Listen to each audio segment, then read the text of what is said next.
We can talk to Hugh Hewitt, who is with us from, where are they? Wow, you've overtaken Idiots. Lafayette Park across from the White House, clearly. Hugh, welcome to the broadcast. It is boisterous. I hope you're up to it. And I'll start with a dual question. Your opinion of the speech as delivered, this debate about teleprompter versus ad lib Trump, and your opinion of the content of the speech. Well, I never thought I would be saying this, so I want to pause and make sure I get it right.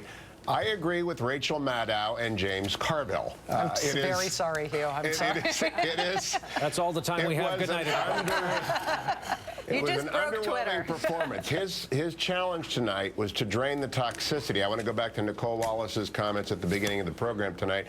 He's entered into the most toxic region in America. He's gotten race wrong 3 times with his down the Trump Tower speech on Mexican illegal immigrants being rapists, with the David Duke KKK comment, and then with the worst 72 hours of his campaign over the last 3 days. In this speech, he wasn't just tin-eared, it was cobalt-eared at the end when he said, "We will take care of our African Americans." And I actually cringed when I heard that. There was a great 3 lines in there about Secretary Clinton's foreign policy failures, but I was at the end of this saying, Paul Ryan is still thinking about that Daily News cover today that said, "I'm with racists," perhaps the most bludgeoning cover I've seen since the Drop Dead cover for Gerald Ford. I don't think he did anything to stop the panic. I'm with James Carville. I think a lot of people are still looking at the plane is headed towards the mountain. This could be 2006 again. You know, the inflection point today, Brian, I think is, up till today, or actually the last 24 to 48 hours, people were thinking we might lose the Senate, but he might win. He names a good vice president, good SecDef, good Sec State. He could pull this out. And then they began to realize over the last 24 hours, he could lose the House, the Senate, governorships, state legislatures. It's a panic mode, and that speech, because of the reasons Rachel articulated, did not take it away. So, Hugh, what do you do? What does that mean? You can see on radar the plane headed to the mountain, in your words. What does it mean? New pilots. You get a vice president, you get a secretary of defense, you get a secretary of state. You surround yourselves with a team, because one thing that Carville said, James said this 2 hours ago, there is no campaign. There isn't. They had to bring Chris Christie across the river. They had to rush in reinforcements. I assume that Donald Jr., Eric, and Ivanka were involved as well. There isn't any structure there. There isn't depth. And the writing in the speech, Chris Matthews, the former ghostwriter, so am I, it was just pedestrian. Tell me what we take away from that, other than the cringeworthy moments and the fact that he didn't insult anybody. And he got PPP wrong. When it was shouted out to him, TPP, he said PPP. And I just, you know, I think every Republican who's on the ballot across the country is wondering, do I get my resume better? Do I start calling around and finding a job? PPP, you know me. Anybody else think that when that happened? Yeah. Sorry.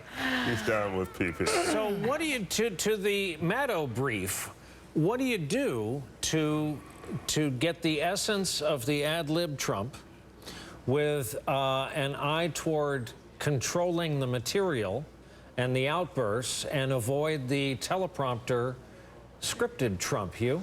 Murder boards. Donald Trump was very good in debates. You got to be doing more murder boards where appellate lawyers go in, and Ben Ginsberg can tell you about this. They just practice and practice and practice, and people call you out when you throw off a completely tin-eared response. And you get some briefing books, and you learn something beyond, we're going to get great deals. You start to engage on the issue. When he ran through Egypt, Libya, the Russian reset button, Syria, status of forces agreement server, that should have been the speech. I don't know if anyone had the capacity to write that at Trump Tower today, but that should have been the speech. Hugh, a question about what the Trump speech tonight did not do.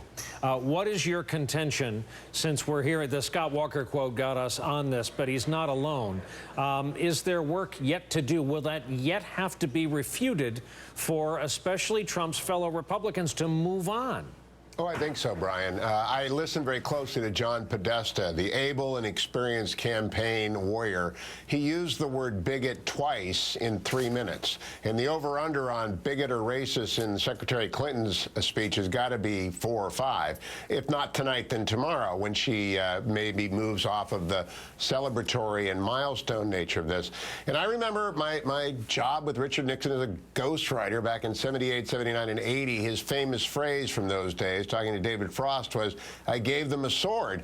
Well, Donald Trump has given them a Gatling gun, and he has to take it away. And the only way to take it away is by talking about it with the kind of grace and style that one would expect of a president. And I didn't hear that tonight. Maybe I'm not where Murphy is, where he says he'll never vote for him. I want to support the nominee. I do think there's a chance he won't be the nominee, because I think his numbers, last point, the polling data I saw today, 18% of Latinos and a 1-point lead among Anglo women. That's not bad numbers. Those are, cooling to room temperature numbers. Hugh, you know what California does to a man. Murphy's been out in California long enough. You've seen it change people. Yes, that's why I had to leave for a while. Okay, Hugh Hewitt, enjoying an East Coast respite. Thank you for adding to our coverage tonight.